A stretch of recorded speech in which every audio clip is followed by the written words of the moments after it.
Welcome! My name is Sven Davison. This is Author, and today I have a continuation of Arianne Thompson, writer of the Children of the Drought series. And today we're going to be talking about beta readers and how to get decent feedback out of there, because it's hard. You know what I mean? Well, one, how'd you find the beta readers? And then two, how many did you have? And then three, obviously, how useful are they? And how do you choose a beta reader? Yeah. All that. That's the tricky part. I think that a lot of us really start with our friends and family because that's who we know and who we have, street cred with. And that can be really helpful. The major problem I had was that I kept having friends who said, "Oh, you're doing a book, that's so cool, let me read it." And I would say, "Oh, well, I'll send you the first chapter and see what you think." And they would say, No, I want the whole thing." And so, okay, here it is. And I would never hear from them again. They just ghosted. And I felt so bad. I was like, this must be total garbage because no one's getting back with me. And it wasn't until I learned, you do need to start with first chapters. Give them a small piece at the beginning and see how they cotton onto it and what kinds of things they're commenting on so that you know whether A, they're up for continuing, but B, where they should fit in your process. If this person is really thoughtful about character, we're going to want to have that person early on. If this person is not so good with plot and character, but knows exactly how guns work and can tell you why that fight scene wouldn't happen that way, then that's a good person to look for at the end. But ultimately, what worked out the best was trading books and first chapters with other writers and finding, because when they have a vested interest in, I'm going to help you so that you're going to help me, you get a much better rate of return. And you learn a lot by critiquing other people's work that you cannot get by any measure, just staring at yours until beads of blood appear on your forehead. Right. Although that is an important part of the process. Oh, I love beads of blood on my forehead. Absolutely. I woke up with them today, so yeah. I just wiped them off. You just look like a Gatorade commercial. Yeah, absolutely. Yeah. That's how you know you got it, Sven. It's a little saltier than I like, but yeah, it's all good. Yeah. Blood, sweat, and tears, they all come from the same pores. Yeah. Well, how did you find these writers? Were they through the DFW, Dallas? Yeah. So I'm spoiled for choice. In Dallas, it's 7 million people. We have a number of different writers groups. They're not all easy to find. I've found about 30 so far. And I think that a lot of writers groups do have kind of a visibility problem. But I know other folks who have had really good luck online with Scrivener, with finding people on the Absolute Right forums, with critters.org. There's a number of good online resources as well. And regardless of whether you're talking about an in-person group or an online group, there's a lot of people, and most of them won't be exactly on your wavelength. The DFW Writers Workshop does every genre. So there's people who are writing mysteries and romance and westerns and memoir and fantasy and picture books and everything, which is great because they can call you on things that people in your genre won't care about, and they can help you make that a stronger product.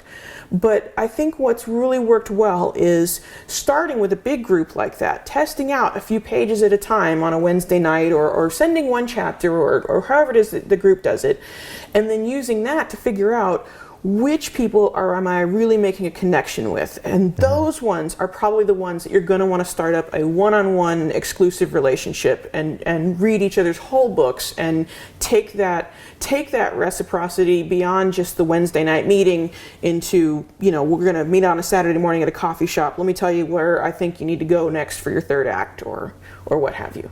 Gotcha. Yeah. So how long did it take you to find this group that read your books now? Is it like talking about a year, 2 years? What was the process? I was just Googling, Dallas Writers Group or something, and there was a number of choices that popped up. I struck lucky. They're the biggest group that I know of in the Dallas-Fort Worth Metroplex, so they also have the best search engine rankings.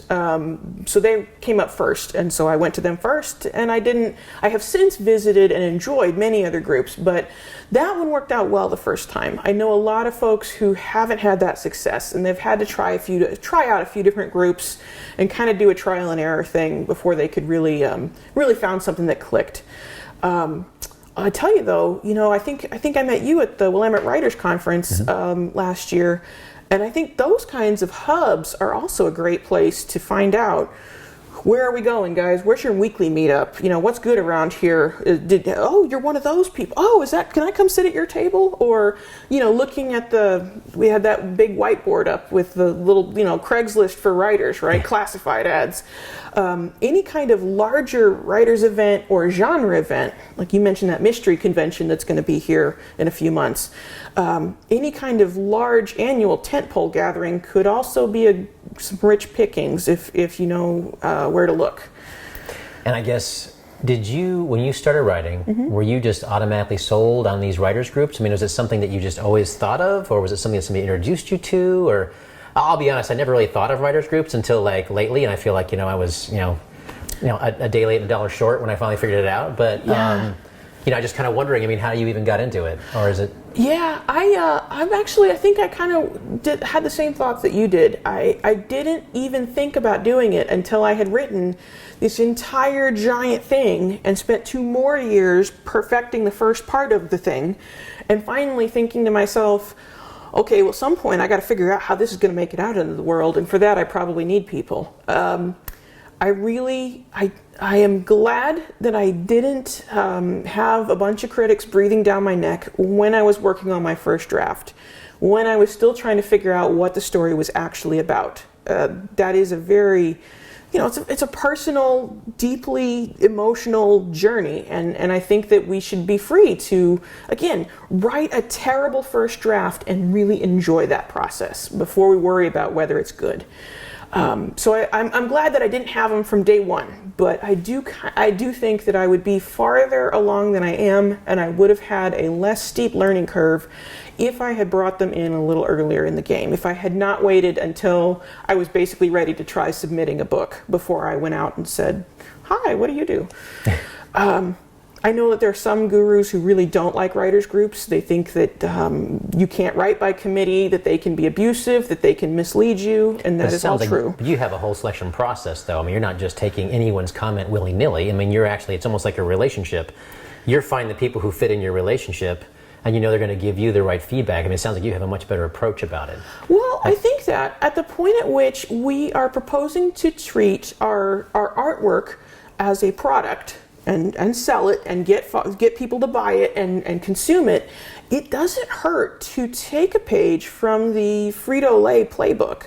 When they want to make a new chip, they don't just make the chip and then put it out on the shelves and say, I guess you can buy it if you want to. I mean, they focus group it. They get a lot of people together, and they of different ages and genders and educational backgrounds and preferences, and they really systematize the feedback and say, okay, what did you like? What did you not like? Was it too salty? Was it not crunchy enough? And based on what they hear, they look for points of convergence in the data and say, either A, we are going to change the product. It's too salty. It isn't crunchy enough. We're going to go change that. Or B, we're going to keep the product as it is, but we're changing who we're marketing it for. We thought that this chip was for 18 to 24-year-old athletic guys, but actually menopausal women are going nuts for this thing. So we're going to have hot flash Cheetos. It's going to be amazing. It's going to be great. I'd buy that. Yeah. So I think that I can't see a downside to having a lot of data points on your work. I think the only way to mess that up is to treat them all equally.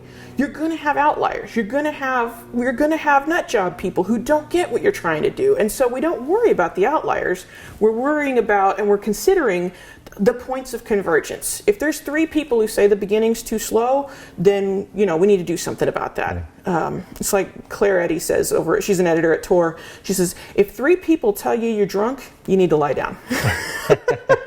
And so I think if you have the backbone to shake off those outliers and recognize that they are outliers, then you're likely to end up with the people who are really converging around something valuable for you. This is a story that takes place in a secondary world fantasy land where magic is based on cultural continuity.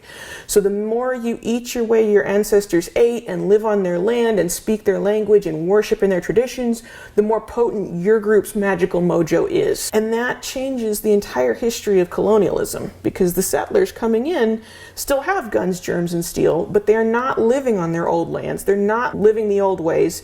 And that means the indigenous people who are still sitting on, thousands of years of continuity actually have a lot of power to fight back. It's a cowboys and Indians story, except the cowboys accidentally shot an Indian, and if the dead boy's family don't come after him, the fishmen will. This is the first book, One Night in Sixes, could have been called The Increasingly Poor Decisions of Two Idiot Cowboys.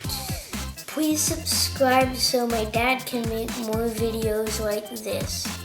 Thank you.